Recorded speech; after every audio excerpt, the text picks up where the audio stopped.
Updates on the incidents there. We are also understanding that there's growing youth interest in the NDC parliamentary elections as Charles Esiedu and Kwabena Dufour Jr., amongst others, pick forms to lead the largest opposition party in the country in their various constituencies of Preserve. We'll give you details of these and more, plus some analysis of the developments. Stay with us. Plus, we'll hear from Dr. Kwabena Dufour himself, who's been emphasizing on his message to rescue the country from the current difficulties. I want us to partner so that we can move the country forward. So now, here's what's happened in the NDC. It's not just Dr. Kwabena Dufour that's contesting for the flag bearership of the NDC. His son as well has entered the race to contest for a constituency on the ticket of the NDC. Stay with me. I'll tell you which constituency Dr. Kwabena Dufour's son intends to contest, or he's made his intentions quite clear that he's going to contest that constituency on the ticket of the NDC, and a number of young people as well who are showing up with their interest to contest the elections for and on behalf of the NDC ahead of the 2024 elections. And let's get into business. What are we expecting? And capital market players want investment guidelines reviewed as companies count their losses from the domestic debt restructuring. Della Michelle joins us later. We'll tell you the details in the world of business. And let's get into it now here on Hot Edition on 3FM 92.7. At least 3 people, including a security officer, have reportedly been shot dead and several others injured following a shootout in the Chiripone district of the Northeast region. According to correspondent Christopher Mwako, gun battle broke between the rival factions in the wake of the installation of a sub-chief of Nyangbandi near Wanchiki. Now, 3FM sources say the violence ensued after some unknown gunmen opened fire on a delegation, including the military and police personnel who were escorting the newly enslaved chief to his community. Now, the violence, which quickly spread to 6 other communities, also resulted in several property being torched in the process, and thus forcing some community members to flee the area. Meanwhile, the Chiripone District Security Committee has deployed more security to the area to ensure calm. And we'll go onto the telephone now, and Christopher Marco is our Northwest regional correspondent, is joining us from the area. He's quite close to the action on the ground. Chris, thank you for connecting with us on Hot Edition. Tell us, what's the situation now after the reinforcement of security in the area? Yeah, so Alfred, some relative calm has been restored in the Wanchiki area of the Chiripone district after a shooting incident that allegedly killed some 5 persons in the area. As we speak, more police military personnel have been deployed to the area to ensure sanity. Now, I have been interacting with the chief of the community, and what he's been telling me is that a lot of the people are beginning to flee the area as a result of the incident. And we earlier got information that this incident that earlier happened at Nyangbandi near Wanchiki has spread to 6 other communities where violence has broken out as well. Tell us about these 6 communities. Which communities are those, and what's happening in those communities as far as you do know?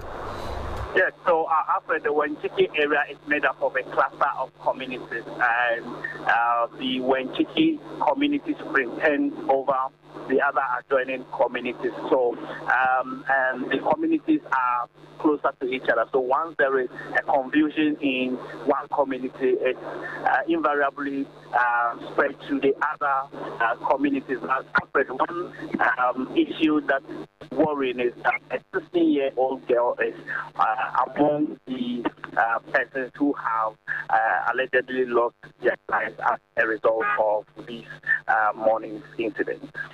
A 16-year-old girl is amongst the deceased? A 16-year-old. I say that. What led to her death? Was she caught up in the gun battle? Yes. So today, and children going to school. So I understand that she was preparing to go to school when she was hit by the bullet.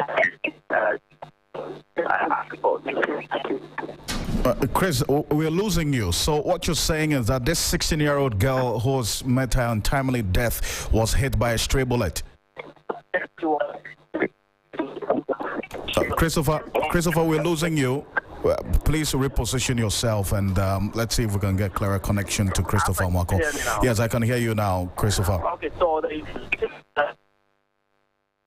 no, unfortunately, Christopher Marco. Chris, we keep losing you. I don't know if you're on the move. Unfortunately, let's try and get Christopher Marco back on the telephone. He's our Northeast regional correspondent, giving us an update of what's happened there. We understand at least 3 people killed and several others injured in fresh outbreak of violence in Chiripone district. This is in the Northeast region. So that's the development there, and we understand that this occurred following a shootout in the Chiripone district of the Northeast region, according to a correspondent, Christopher Marco, which we're trying to reconnect with him. A gun battle broke between rival factions in the wake of the installation of a sub-chief of Nyangbandi near Wenchiki. Now, our sources say that the violence ensued after some unknown gunmen opened fire on a delegation, including the military and police personnel who were escorting the newly enslaved chief to his community. The violence, which quickly, we understand, has spread to 6 other adjoining communities with Wenchiki, also resulted in several property being torched in the process, and thus forcing some community members to flee the area. What Christopher Marco is confirming to us, by the way, is that a 16-year-old girl has met her untimely death as a result of the developments there. Chris is back on the telephone. Chris, I was asking what happened. How did this girl, 16-year-old girl, meet her untimely death? Yeah, so Alfred, I was explaining that information is that the girl, today being a Thursday, she was preparing to leave for school, and unfortunately, while the shooting incident started, she was hit by a stray bullet, and she met her untimely death. That's sad. Apart from this girl, who are the others who are the casualties as a result of this latest clashes? Okay, so a military officer who was hit by a bullet was also rushed to the Chiripone hospital. We are told that unfortunately he has passed. That is yet to be confirmed by doctors at the Chiripone District Hospital. So that is the information we are gathering. Then 3 others have also been confirmed. So, and you say earlier that the residents in these communities are fleeing the area. Any idea exactly where they are heading to? So most of them are heading towards the Chiripone area, and others are heading towards the Wapuni area, because these are the safest areas in that enclave as we speak, because the Wenchiki enclave as of now, every other community, the conflict is spreading to every other community. So there is this fear that if you move to the nearest community, you are likely to move again, because the incident, the conflict can extend to these areas as well. So they are moving far away from home to be safe. Now, Alfred, one thing I have also gathered from the district chief executive for the area is that the police military deployment to these communities is not only in the Wenchiki community. They have spread them out in the other affected communities, such that there won't be any more casualties recorded as a result of the tension in the area. See, so I was just coming to that, and so what's been apart from that intervention, has the District Security Council communicated exactly what they intend to do beyond the reinforcement of the police and military on the ground? Yes, for the chairperson of the District Security Committee, that's the district executive for the area, and told me in a telephone conversation that she was waiting for the security personnel to return from these communities to brief her as to the real issues to find out what to do next on that particular issue, but she's assured that she's putting in order to ensure that the security the needed resources to be able to calm the tension and situation down. Chris, thank you so much for this update. Christopher Mwako is our Northeast Regional Correspondent. It's some 13 minutes after 5 here on Hot Edition on 3FM 92.7. If you just joined us, at least 3 people, including a security officer, we're now confirming that it's a military officer, have been reportedly killed and several others injured following a shootout in the Chiriponi district. This is in the Northeast region. According to the details we're getting from our correspondent, a gun battle broke between rival factions in the wake of the installation of a sub-chief of Nyangbandi near Wenchiki. Now, our source is also giving us details that the violence ensued after some unknown gunmen opened fire on a delegation, including the military and police personnel who were actually escorting the newly enskined chief to his community. Here's what I want you to do. When you go on our Facebook page right now, 3FM 92.7, we have pictures of the situation in Chiripone as we speak. So log on to Facebook right now. That's 3FM 927. You're going to see pictures of what's happened in Chiripone, the violence that's led to a number of the residents fleeing the area from what we're gathering now, and women and children have actually been mostly affected. And unfortunately, a 16-year-old girl has also met her untimely death as a result of this renewed clashes in the area, including the military officer who was also confirmed dead after he was rushed to the hospital. Those are the pictures you find on our Facebook page right now. That's 3FM 927. Adib Sani is a security analyst, is joining us on the telephone. Adib, thank you so much for joining us on Hot Edition. This is yet another chieftaincy situation after the installation of a sub-chief. I mean, you know this area quite well. I mean, what exactly could have led to this? Okay, so, for me, I don't know what the best word to use, but it has always been a challenge. Just last year, there were some similar clashes in the area over a land, in which about 12 persons were arrested. In fact, the clashes led to the burning of about 16 houses. In 2019, there were similar clashes also that led to several people losing their lives. In fact, Chiripone is one of the hundreds of chieftaincy and land disputes that remain unresolved. And the problem has always been our inability to address it because it is dormant. Now, for instance, is currently dormant, but there's a major challenge there. And we are always quick to rush to attempt to deal with it when things spiral out of control. I think in as much as this is despicable, this is unfortunate because the information I am picking up is a bit different from what you are covering. Perhaps you need to exercise a great deal of circumspection with the casualty figures. But it is worrying, and I think we need to wake up to the stark reality as a country. Our biggest threat, I must say, has been those myriad of chieftaincy and land disputes that need our attention. Now, this is coming at a time, and because you have knowledge of this area, you recall that on the 25th of July, sometime last year, the police arrested some 12 suspects for their involvement in the clashes that ensued in the same Chiripone area. They were arrested on the 24th of August in an intelligence-led operation. And after this same chieftaincy situation, I mean, so knowing the trend of events there, what should inform the intelligence response to the latest clashes? Okay, so sometimes, Alfred, some of these clashes show certain signs. Unfortunately, we ignore the red flags until things get out of hand. And by the way, it is good you mentioned the 12 persons who were arrested. I don't know what became of that case.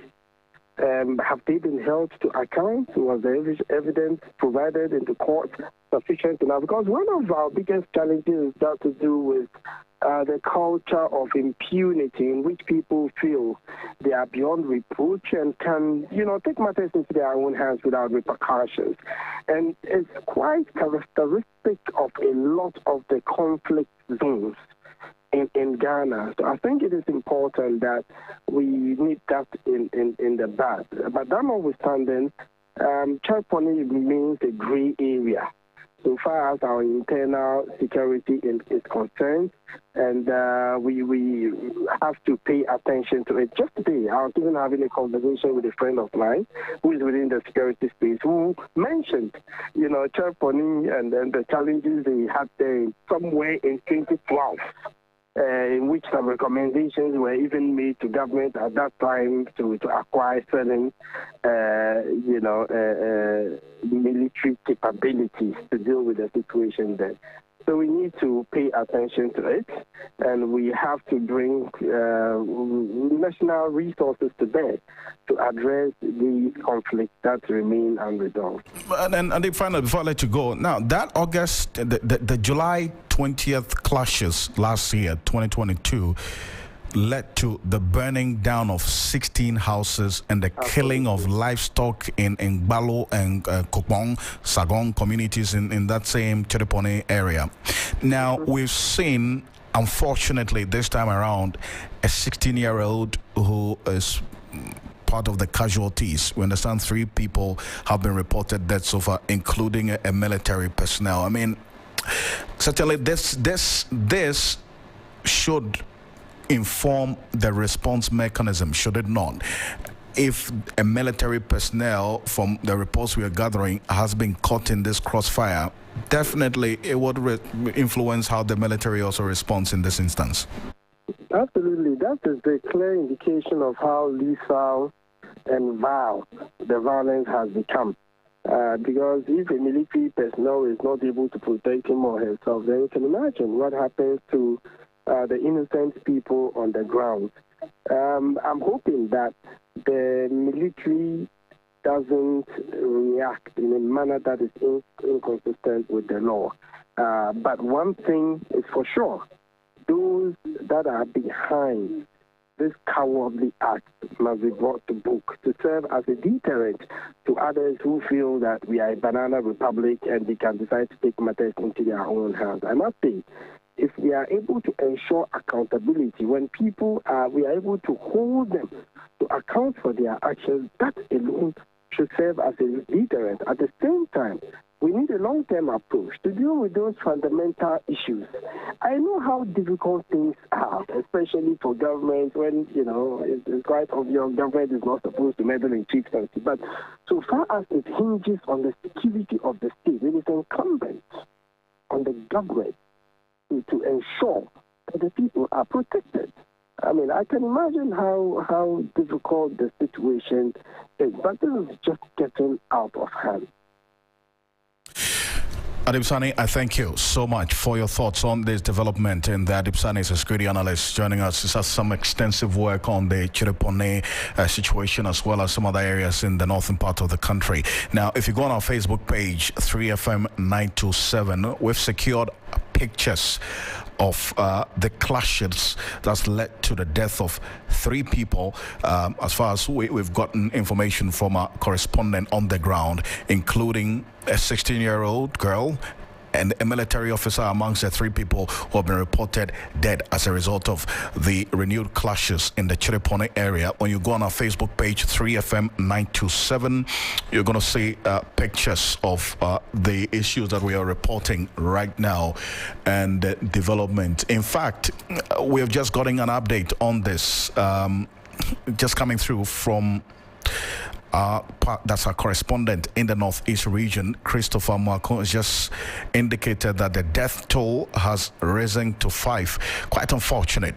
The death toll now, as a result of this renewed clashes in the Chirponi, has just risen to 5. So that's the information that we have right now just coming through. Now, the violence ensued after some unknown gunmen opened fire on a delegation including the military and police personnel who were escorting the newly ensconced chief to his community.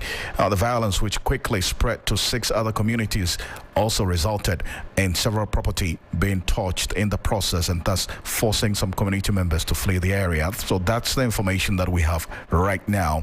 The death toll, unfortunately, has risen to 5.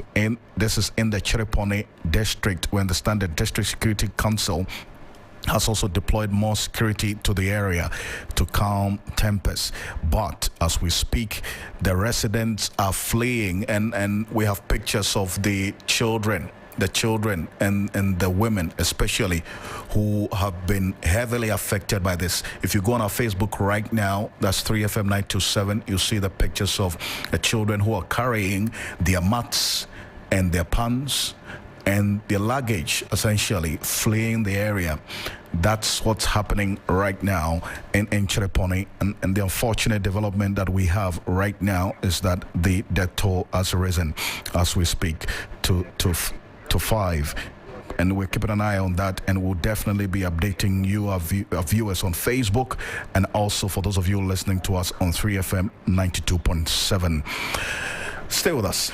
This is your election command center. It's some 24 minutes after 5, with nominations for the NDC primaries set to close tomorrow. Interest among party members of the largest opposition has peaked, with particular interest in the parliamentary positions. Now, the largest opposition party is readying itself to elect parliamentary candidates from all 275 constituencies in the country, despite putting on hold some of them for what the party says is strategic reasons. Youth interest this time is fast on the rise, with son of the current chair of the party, Johnson Esiedu Nketia, Charles Esiedu, and Kwabena Dufour Jr., son of the leading contender for the flag bearership slot, Dr. Kwabena Dufour, already expressing interest. So that's the development coming through from the NDC right now. The son of Johnson Esiedu Nketia and Dr. Kwabena Dufour have both declared their intentions to contest in their various constituencies.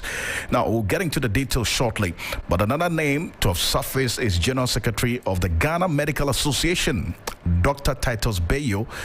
He has formally written to the association to resign from the position as General Secretary after he picked his forms to contest for the NDC parliamentary slot for the Lambusie constituency. Now, the decision has taken many by surprise, but according to Dr. Titus Bayo, the NDC offers the best alternative to the country's current economic challenges, and reason why he's decided to contest on the ticket of the party. I want to take a listen to him after he picked up his forms. Interesting. Question will be, why not? I think the NDC offers the best alternative, in my opinion, to holistic development of this country. If you've lived long enough in this country, you can see the track record of the major political parties that have helped the development of this country.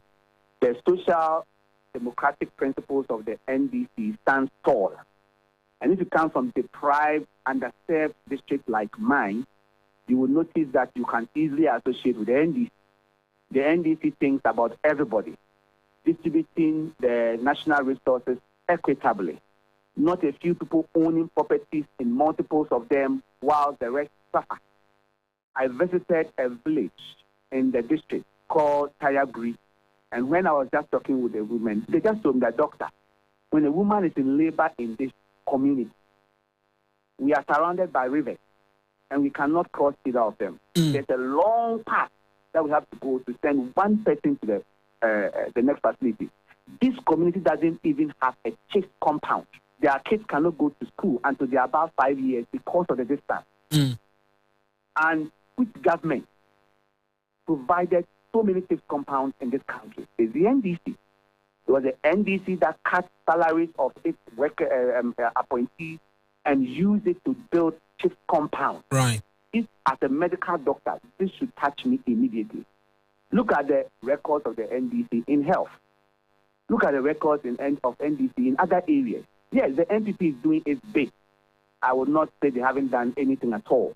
But if I were to choose between the two, I have chosen the NDC. Right. And on any day, I would choose the NDC because I think they offer a more holistic approach to development and it will benefit my people. Just finally, your response to individuals and persons who've expressed disappointment, I use that word advisedly, as to you coming out to want to contest and go partisan. There are those who have made the argument that it presupposes that in all of your commentary in the past, you were a card-bearing member of the NDC and they are disappointed. How would you respond to some of these comments? All right. So I would rather ask that anybody who has evidence that in my previous commentary, I have not been professional, impartial, fair to anybody should bring that out.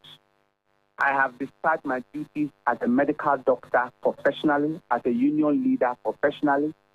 During the elsewhere government of the NDC, under His Excellency President Mills and Mahama, the GMA went on strike. I spoke our mind and I spoke the mind of the GMA.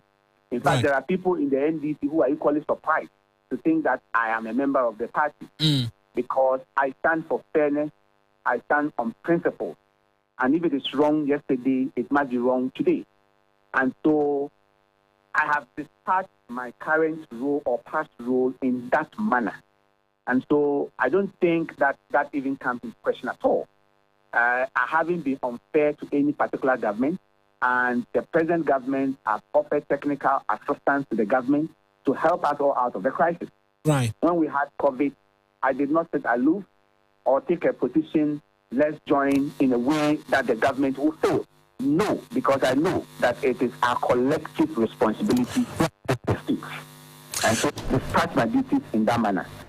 So that's Dr. Titus Bayo. Well, until today, he was the General Secretary of the Ghana Medical Association. Well, he has picked up his nomination forms to contest the parliamentary seat for the Lambosie constituency on the ticket of the NDC, and that's what he's been answering questions about, the expression of surprise by many who did not know that indeed he is a member of the NDC, hearing him there, and he's been reacting to that. The same expression of surprise greeted the many who also got information that the son of the chair of the party, Johnson Esiedu Nketia, that is Charles Esiedu, and the son of Dr. Kwabena Dufour Jr. have all expressed their intention to contest. In fact, they've gone to pick their nomination forms to contest various parliamentary seats on the ticket of the NDC as well. Jonathan Asantioche is a political analyst with the University of Cape Coast. He's joining us on the telephone for some more on this. Asantioche, so some interesting names coming up in the mix. I mean, this is the chair of the party's son, plus one stalwart of the party seeking to contest for the flag bearership. His son is also popped up. And then the General Secretary of the Ghana Medical Association, Dr. Titus Bayo. Let's find out your thoughts on this. Well, Alfred, let me say good evening to our listeners. It's quite interesting, and I think that it is more about the attractiveness of the NDC as of now. If you have quite a number of the youth, gravitating towards, a particular party, then obviously they're going to have a very large following. Come the 2024 elections. That is a sign. And of course, once you are equally allowed to contest, that in itself is indicative of the party's tolerance to youthful exuberance, as it were, or the youth who are also willing to contest for political, positions. So it is quite encouraging. I think that they should be allowed, as it were, to slug it out with the elderly or the experience, and let's see what the delegates, be decided. But let's look at the dynamics of how things may play out. You're having the son of the current national chairman of the party seeking to contest a parliamentary seat and then also the son of one of the stalwarts of the party who is also contesting for the flag bearership. I'm talking about Dr. Kwabena Dufo, also seeking election in one of the parliamentary seats on the ticket of the NDC. I mean, how are things going to play out, especially when it comes to the party ensuring that regardless of these persons' association with leading members of the party, the field is going to be fair for everybody who is contesting in those two constituencies? Well, but I think that the measuring rod or the measuring yardstick will be about competency, it will be about commitment, and it's definitely going to be about those who are really ready, as it were, to take the mantle of the party. As to whether your father is this or that, one way or the other, it will have some kind of influence. But as it will be the sole determinant as to you winning, I think that will be something, the delegates will have the final bite. But it is quite interesting and intriguing that you will have the flag bearer, a competitor, trying to lead the NDC as of 2024, having a son to contest for the primaries. So sometimes you are wondering as to what kind of campaign message will he be using, knowing very well that your father is likely to lose to Mr. Mahama. Now, how do you do your campaign? What strategy are you going to adopt? Are you going to go out there and campaign against your father? I think that will not be the situation on the ground. With the MP-ship, all you need to do is to convince the delegates, especially when it comes to internal issues. You have to convince the delegates that you'll be out there for them 24/7. You are going to be in the trenches for them. And so if they are going to judge, they should judge you based upon your competence, not because of what your father stands for. That is the message that they should be using. Because if you go and use your father, like, for example, General Chairman Atedi Nkatia, if his son is going to use his father as his trump card, I think that they will vote against him. Not because the father is not loved, but because you have not been able to show that kind of independence. And I think that delegates will reject such kinds of campaigns. And if any of them should go on that particular tangent, after I tell you what, they'll be crying at the wrong side of their mouth. I wanted to hold on a bit for me. Pretty interesting detail and analysis that you conclude, and especially Johnson Esiedun Ketie's son and his decision to contest the Tano South constituency. That's the constituency that Johnson Esiedun Ketie's son has declared his intention to contest as member of parliament on the ticket of the NDC. Now, the Dr. Kwabena Dufo picked up his nomination forms earlier today. He had a few things to share with the supporters of the party as to how he intends to go about his campaign. And you talked about the message. I want to take a listen to him. That's why I'm asking for your partnership. I want to partner with you. I'm not telling you to work over you. I want us to partner so that we can move the country forward. So that we'll be able to wipe the tears from the eyes of our mothers and fathers and our children and grandchildren. So that we want to see the pain in the hearts of our people. When we're able to do this, Ghana will soar again. Ghana, the black South Africa, cannot afford to be in this position. We are, what, eagle? Aren't we eagle? Yes. The place for eagle is not the land, it's where? The sky. The eagle will soar again. Ghana will soar again. Under the LDC, yes, the economy will grow.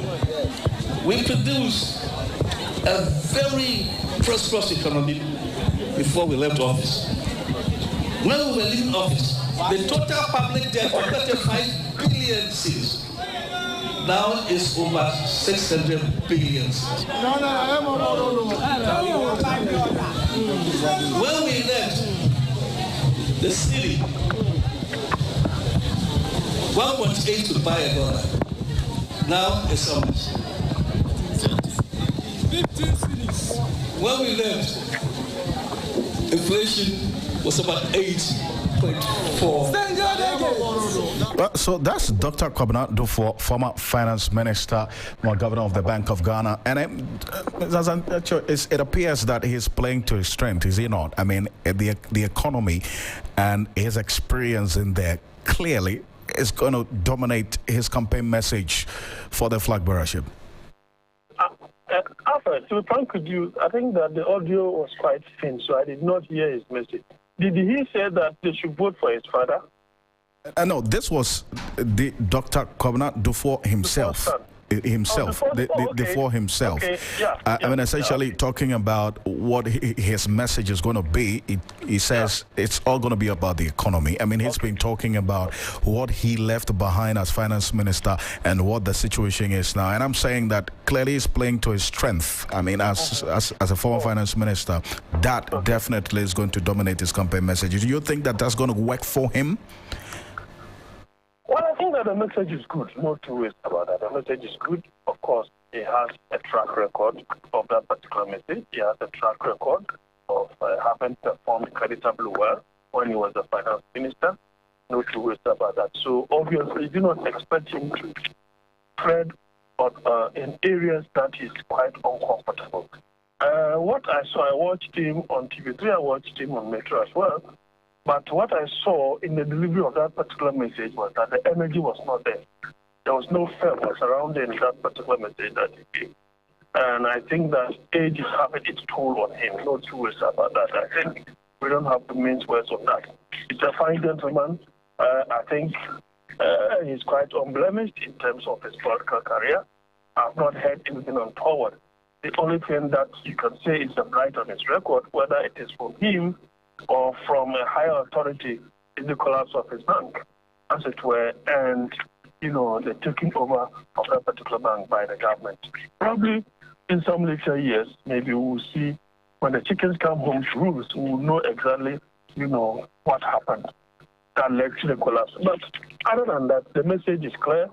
It's playing to his strength, as you said, and I agree perfectly with that style of politics. And you could see that he does not have, the strength in the day-to-day politics of social, issues. And but of course, you don't expect him to tread in an area that is quite uncomfortable. Absolutely. Mr. Zedri, thank you so much for your thoughts on this development. I appreciate it. Jonathan Santiochiri is a political analyst with the University of Cape Coast. He's a lecturer as well, giving us his analysis of how things are playing out in the NDC. If you just joined us, it's some 20 minutes to the top of the hour here on Hot Edition on 3FM 92.7. We've been giving you updates of what's been happening in Chiripone. This is in the northeast region, where we understand at least now the death toll has risen to 5 people, including a security officer and a 16-year-old, have been reportedly killed and several others injured following a shootout in the Chiripone district of the northeast region. According to our correspondent who joined us earlier, a gun battle broke out between rival factions in the wake of the installation of a sub-chief of Nyangbandi near Wenchiki. Now, sources say the violence ensued after some unknown gunmen opened fire on a delegation, including the military and the police personnel who were escorting the newly enskined chief to his community. So that's what we understand is happening now. The Chiripone District Security Council has also deployed more security men to the area to ensure calm. And also, we've been telling you about the nominations for the NDC primaries set to close tomorrow. Interest, especially amongst the youth in the party, is rising. And we've seen, quite interestingly, the son of the chairman of the party, Johnson Isiedun Ketia, who has also gone to pick his forms and express his interest to contest the Tano South constituency on the ticket of the NDC, and also the son of the former finance minister who is seeking to also be elected as flag bearership of the NDC going into the 2024 elections. That's Kwabena Duffuor Jr. Also picking up forms to contest the Sechura Plains constituency on the ticket of the NDC. I've been talking to us on Theochery about the dynamics and how things will play out going forward. Remember that Johnson Esidu Nketia himself was a member of parliament for the Wenchi West constituency, which he served as a member of parliament for 12 years. So he is quite experienced in that regard. And you have the details coming through as well. We've just got a statement from the Kuso Traditional Council calling for calm as government finds solution to resolve the matters involving the happenings in the Chiripone area. We've just got this statement, which we'll read right after the business news. Della Michelle is here. Della, happy birthday to you. Thank you. It's your birthday today. Thank you, Alfred. And the whole economy has turned around. Hey. I see cakes and packages and presents coming your way. If you don't let us experience this bond, it will change your restructure. Don't worry. There is no haircut. We'll restructure it. Great stuff. Let's get into what you have. All right, this evening in the world of business, one of the biggest hurdles likely to face Ghana in her quest to restructure its external debt is China. China is Ghana's biggest bilateral creditor with about $1.7 billion of debt. And while many economists have said a debt cancellation from the Asian giant will be the next to impossible, others, however, believe talks with its Chinese creditors could be useful. Economist Joe Jackson, in an interview with 3 Business, says he would expect a tough negotiation. The initial sense is that the Chinese will give you time, but they will not completely forgive the debt. They will give you time. They may even ask for us other access to be exchanged to be exchanged for debt relief, some swaps of some sort, but they will drive a hard bargain. Let nobody think that they'll just go and talk and then they'll come back and announce, oh, we've been forgiven X billion dollars in debt, or it will be a hard bargain and the Chinese won't give away for nothing. Joe Jackson is with Dilex Finance.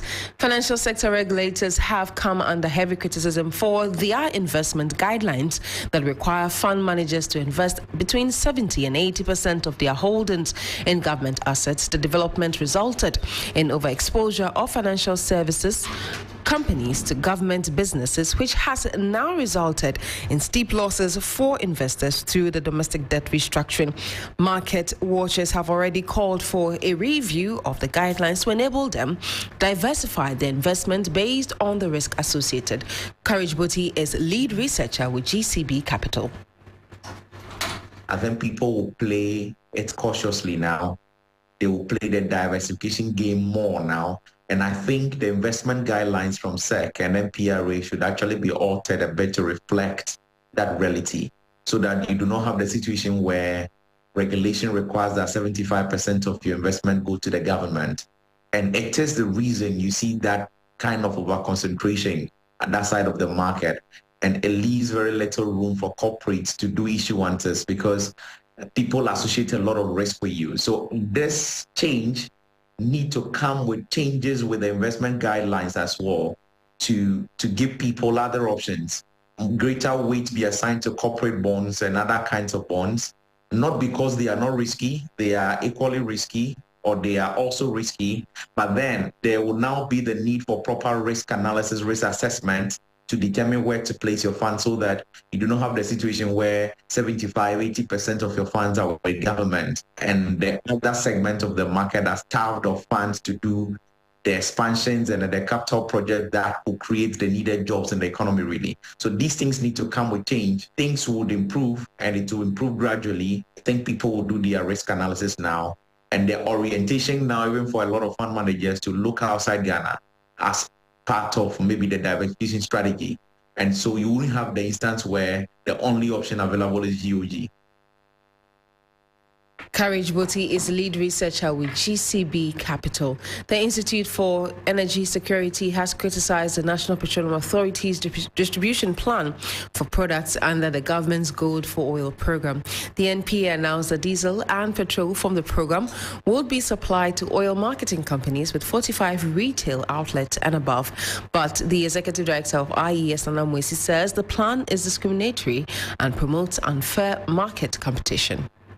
The MPA's intention, or for that matter, government's intention to sell to OMCs who have at least 45 outlets across the country, this intention amounts to selectiveness, and it's going to bring unfair competition among the more than 126 OMCs on the show, because many of these OMCs don't have outlets of more than even 30. And so if you're going to just get a group of people or few to run this business, then of course that is quite unfair for the other players. When we are talking about price deregulation regime, we are talking about equal access. We are talking about fairness. We are talking about efficiency. But then just grouping a few people go about this really affordable fuel, it's quite unfortunate. And the government must relook at this again. Let's wrap up with some forex updates as the dollar has inched up against the cedi as both corporate and commercial demand for the U.S. currency goes up.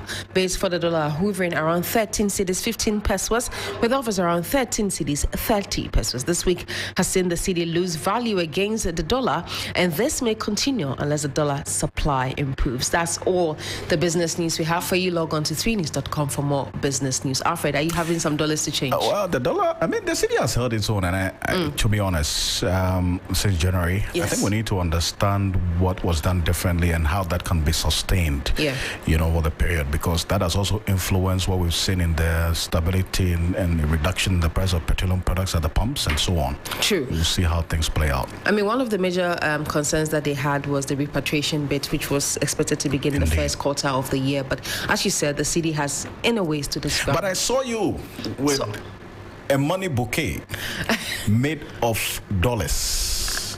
We are coming for it. We are coming. Oreku believe. He saw me. He didn't see that. Oreku, didn't please you defend. See the balloon with the cake? The cake that was made like a doll. I saw you holding some package, but I couldn't get the finer details. I saw the money bouquet. You saw it? I'm telling you. Too much. Part of the people who are making the city suffer. But anyway, let's get into what you have. And so good evening and welcome to the sports here on Hot Edition with me, Oreku Ampofo. We'll be starting off with Christian Atsu, and there is, there's been various modes of celebration after the tragic news of Atsu's passing. Various individuals and institutions have celebrated the player in a number of ways. The latest is a mural artist, and his name is Kingsley Kofi Defo, who put up an eye-catching mural of Atsu at the Awudu Isaka Park in Tema. Now, he explained why he chose to embark on this project to 3 Sports.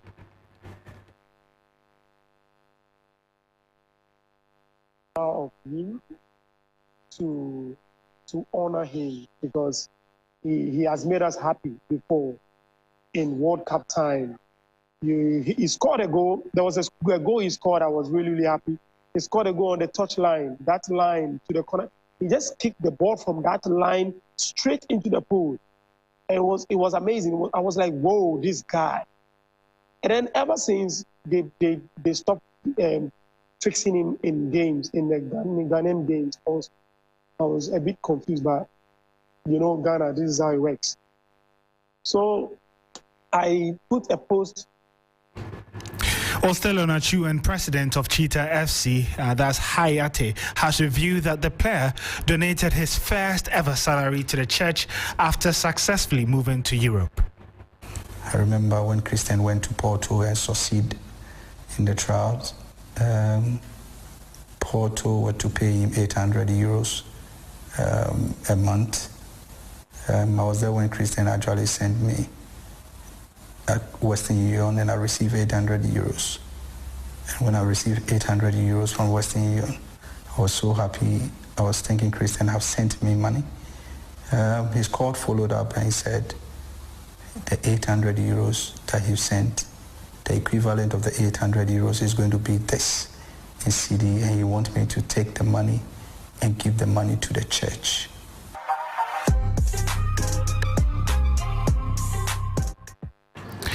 And so that was Hayate, who was really close to Christian Atsu, speaking about his commitment to the church. But before we go, let's just bring you updates on the Europa League, because there's a big game tonight between Barcelona and Manchester United, and all is left for to play for in that fixture. The game is currently tied at 2-2 after the first leg in Spain, and ahead of the second leg, Barcelona coach Xavi believes that playing at Old Trafford would be a really tough challenge for his team.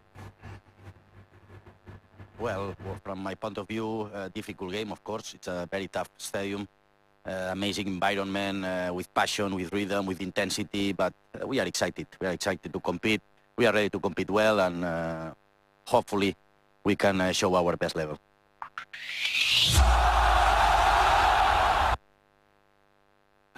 And so that is Xavi, but let's hear from the other technical bench. That is Erik ten Hag, who says that although Barcelona would be without Pedri, Gavi and Ousmane Dembele, they still have enough strength and depth to head them at Old Trafford.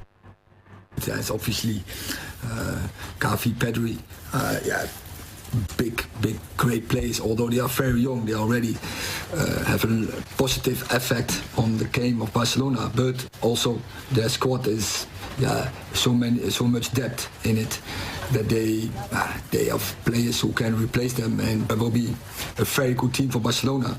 So if we want to win, we have to play our best. Two big, great teams facing each other at Old Trafford. It will be a massive atmosphere, great ambience, and that I think is the best you can get. And so Ten Hag says that two massive clubs playing at Old Trafford tonight. Alfred, I don't know what you think about the game. Ended 2-2 in the first leg. How do you see it? There has to be a winner tonight. There has to be, and I think I favour Manchester United for good reason. I think they're in form. Yeah. Barcelona has been flippy, and over the period, at least the last 2-3 weeks, the consistency that they started the season with has gone been down small, wobbling. So I'm for Manchester United on this one. All right, we'll see how things go. Rick Wampofo right there. Now, one of the sponsors of the Proper Human Rights and Ghanaian Family Values Bill, Sam Nate George, is Member of Parliament for the Ningo Pram constituency. He's assured the public the constitutional and legal committee's report on the bill will be laid in Parliament by the end of March 2023. According to him, they've reached the end of the tunnel, adding the Attorney General supports the bill in its current form. The Ningo Pram MP addressed the media in Parliament after the committee members and the sponsors met with the Attorney General on Wednesday. The respected Attorney General and Minister of Justice to look at his memo, which is dated 19th October 2022, hopefully before the end of March. But the tentative date for rising is 31st of March. And again, after the bill is raised, it will now be the business committee that will table it. So I am in no position to state what the business committee will do, but once the business committee makes it available, we are always ready. And I believe that given the way the bill is shaped, if we took it every day and even spent 2 hours after the conclusion of public business, within 4 days or 5 days we should be done with the bill, because the matters left are actually of very little controversy, because like I said, the committee has taken its time to really grill the bill and work it through, and we believe that it would run through the House in record time. Well, so that's Sam George there, and Akofa is here with the entertainment news. What's happening? And on entertainment tonight, movie producer Peter Sedufia says positive African stories don't sell on Western film markets, and the Oscars have put in place a crisis team after the Will Smith slap incident.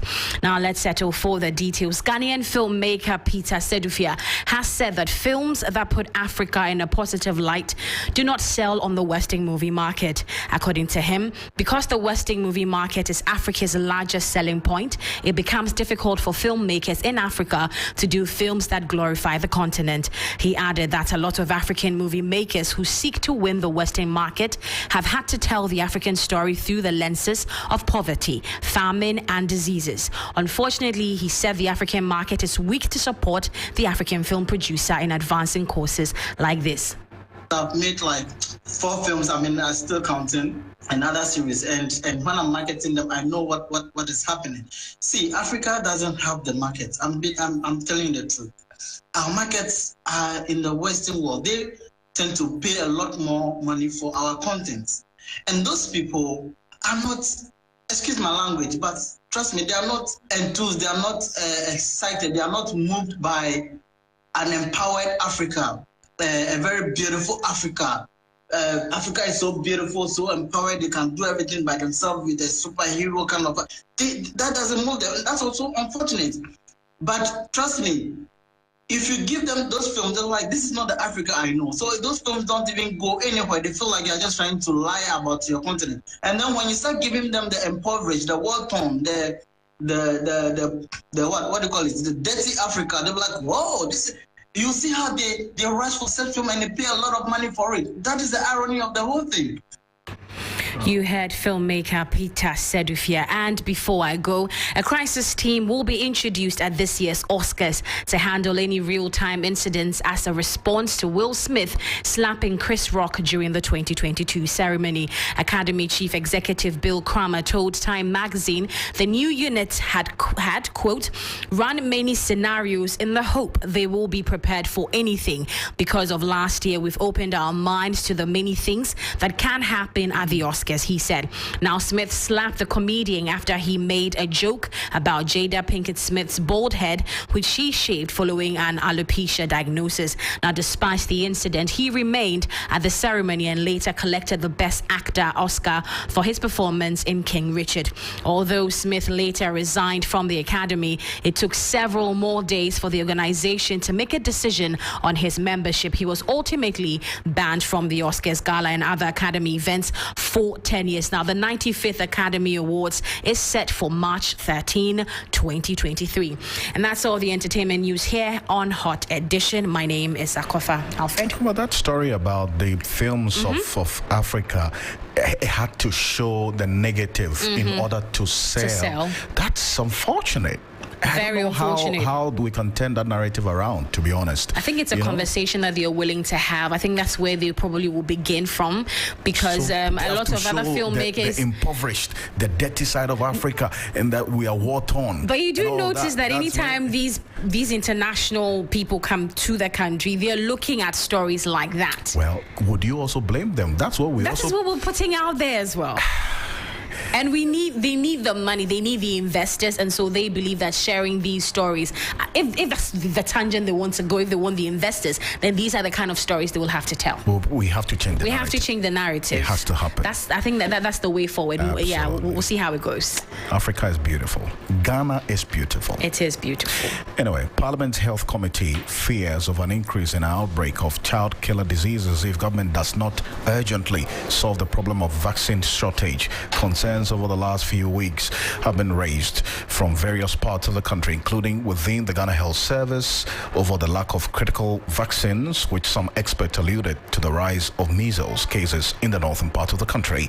The concerns now appear to have reached Parliament, where members are now demanding answers from the Health Minister. Speaking to 3FM News, a member of the Health Committee of Parliament and MP for Dafiama, Bosie Issa, Dr. Sebastian Sandari, blames the situation on government's overdependence on donors. Our vaccine or immunization services is highly donor dependent. And as a government, we have not been able to pay what we call our counterpart funding, because the donors would supply the vaccine, and these are just the Gavi, that is Global Alliance for Vaccine and Immunization, and then UNICEF. They get us the vaccine, but as a country, government is expected to take part of that funding. And over the years, government has not been able to do that. And that's why we find ourselves in this serious situation. Well, the Health Minister, Kwekwaji Meno, is on Tuesday expected before Parliament's Health Committee to answer questions over the unavailability of essential vaccines across the country. He's been sharing with us the committee's expectation of the minister as he appears before them. The minister, and by extension, the government, must solve this problem urgently. It is not one of those situations where excuses and reasons are given and we end it there. Look, already we are having measles outbreak. That was a member of the Health Committee of Parliament, MP for Dafiama Bose Isa constituency, Dr. Sebastian Sandari. Thank you for staying with us here on Hot Edition on 3FM 92.7. Stay with us. There's a lot more coming up with Giovanni and DJ Faculty. Join me and the rest of the team at 10 p.m. on TV3 for Ghana Tonight. I am Alfred Ocansey. Have a great evening.